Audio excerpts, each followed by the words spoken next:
Chinese बहू। Chinese बहू हमारी याद तो है ना आपको? भूले तो नहीं ना?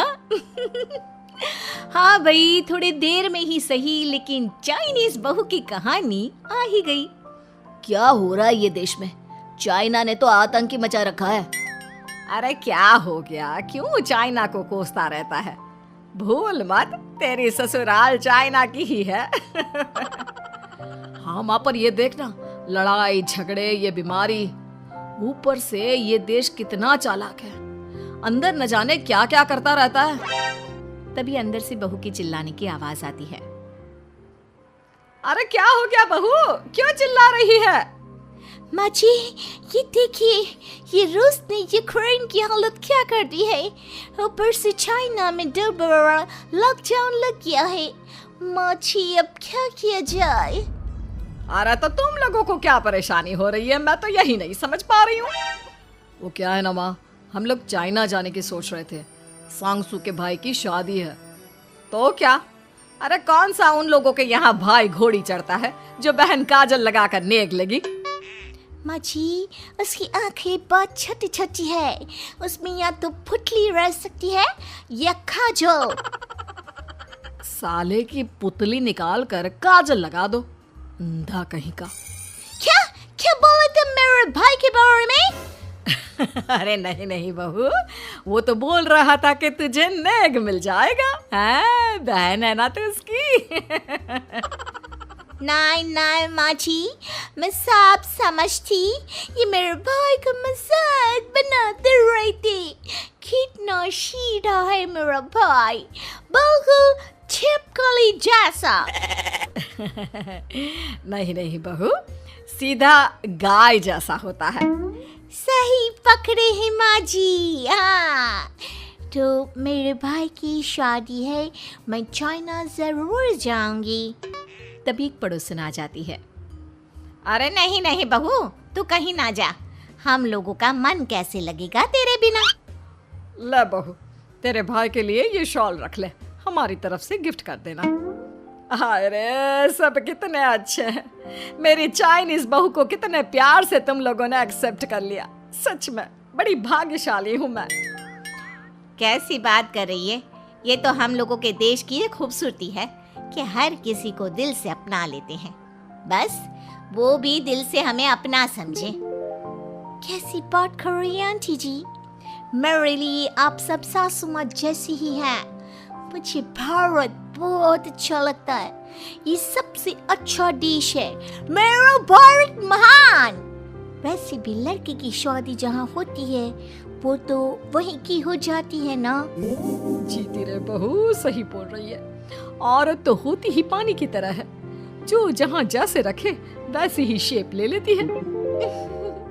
आंटी जी, ये थोड़ा सा ज्यादा हो गया, समझ नहीं आया।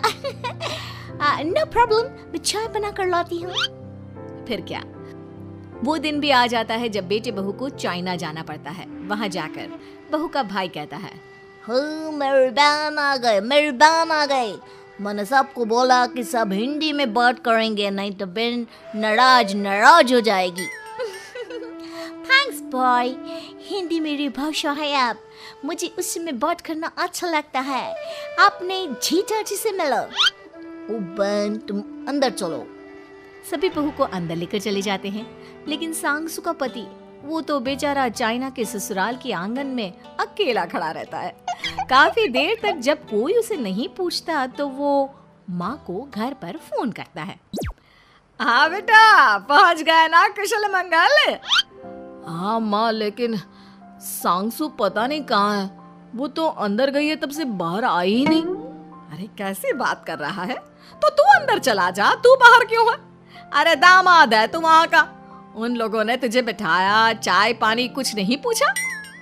नहीं ना माँ। तभी सामने से सांगसू आती है। क्यों आप अभी तक तैयार नहीं हुए?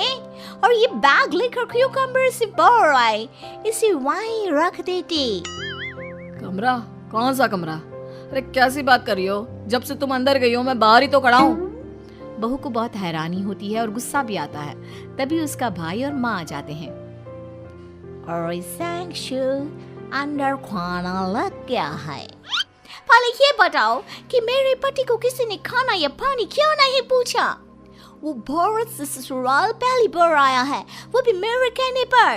उनकी इज्जत क्यों नहीं की? देख बेटी, तूने जबरदस्ती जिद में शादी की थी तो हम लोगों ने कर दी, लेकिन अब तुम ये सोचो, पूरी चाइना में मैं इस इंडियन को अपना दामाद बताऊं? So sorry. हाँ संगसू, और तुम भी चुप रहना, नहीं तो वो लोग मेरी शादी तोड़ देंगे। ओह, ऐसी बात है। कोई बात नहीं, मैं बाहर होटल में रह लेता हूँ, तुम वही करो जो ये लोग चाहते हैं। कैसी बात कर रहे हो? शादी के बाद पति जैसा भी हो, जो भी हो, पति होता है। वैसे भी तुम्हारे पूरे परिवार ने, सबने बिना सोचे मेरा साथ दिया, मुझे एक्सेप्ट किया, प्यार किया। मैं अपने देश में आपको अकेला कैसे छोड़ सकती हूँ? ये हिंदी फिल्म का ड्रामा बंद करो, मैं अब ये बर्दाश्त नहीं करूँगी। चुपचाप अंदर चलो, नहीं तो ये शादी वादी यहीं खत्म करके इसे अकेले ही इंडिया जाना पड़ेगा। कैसी बात कर रही हो माँ? ये मेरे पति हैं। नहीं था, हम लोगों ने यहाँ वकील को बुला लिया है, जिसके बाद अब तेरा तलाक करा के हम यहाँ के चाइनीज लड़के से तेरी शादी करा देंगे। अरे कैसी बात कर रहे हो? हम तो यहाँ तुम्हारी शादी के लिए आए थे। नहीं, मैं सांगसू के बिना नहीं रह सकता हूँ। हाई वोल्टेज ड्रामा होने के बाद से ही सारा माहौल खराब हो जाता है कि तभी एक लड़की आती है। मैंने सारा इंतजाम कर दिया है, सांगसू की शादी का मंडप परसों लग जाएगा, तब तक इसके पति को कमरे में बंद कर देते हैं। सभी सांगसू के पति का हाथ बांधकर उसे कमरे में बंद कर देते हैं। ये क्या कानूनी है? हम लोग मेरे पति के साथ ऐसा नहीं कर सकते हैं। मैं किसी से शादी नहीं करूंगी, ये साफ बात है। पहले मैं अपनी शादी करूं, फिर तेरी भी शादी करवा दूंगा। सब कुछ तय हो जाता है, भाई की शादी हो जाती है। फिर वो दिन भी आ जाता है जब सांगसू की शादी वो लोग जबरदस्ती करने के लिए उसे मंडप पर ले जाते हैं। ऐसा मत करो, ये मेरी बीवी है। मैं किसी से शादी नहीं करूंगी। कैसे नहीं करेगी शादी? शादी तो तेरा बाप भी करेगा। हो, मैं करूंगा शादी। प्लीज कोई मेरी शादी किसी अच्छा औरत से करवा दे। चुप, बिल्कुल चुप। फिर माँ सांगसू और उसके पति से कहती है, तुम लोगों का बच्चा मेरी कैद में है। अगर तुम लोगों ने कोई भी होशियारी की तो मैं इस बच्चे को मार दूंगी। दोनों माँ का रूप देखकर हैरान हो जाते हैं। बच्चे की खातिर दोनों शांत हो जाते हैं और शादी की रस्में शुरू हो जाती है कि तभी सांगसू की सास पुलिस के साथ आ जाती है। माँ, ससुर माँ आ गई, मेरी माँ आ गई। माँ प्लीज हम लोगों को बचाकर वापस ले चलो। पुलिस सभी को गिरफ्तार कर लेती है। बेटी के बच्चे को मारने की धमकी तो कोई चुड़ैल ही दे सकती है। अरे तो ये चुड़ैल ही तो है। ये सही बोल रहे हैं, ये औरत किसी चुड़ैल से कम नहीं है। तभी उन लोगों का बच्चा भी आकर सांगसू के गले लग जाता है। माँ, तू सही समय पर आ गई, लेकिन तुझे कैसे पता चला कि यहाँ ये सब हो रहा है? बेटा, ये चाइनीज लोग ना होते ही धोखेबाज हैं। इन लोगों पर मुझे भरोसा नहीं था, इसलिए मैंने तेरे फोन को हमेशा के लिए मेरे फोन से अटैच कर दिया था, जिससे तेरे आसपास होने वाली सारी बात मैं सुनती रहूं। उस दिन भी मेरी तेरी बात हो रही थी तो तेरा फोन ऑन था, मैं सब समझ गई थी।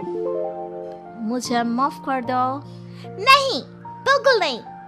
चलिए माँ जी, इंडिया वापस चलते हैं। आज के बाद मैं यहाँ कभी नहीं आऊंगी।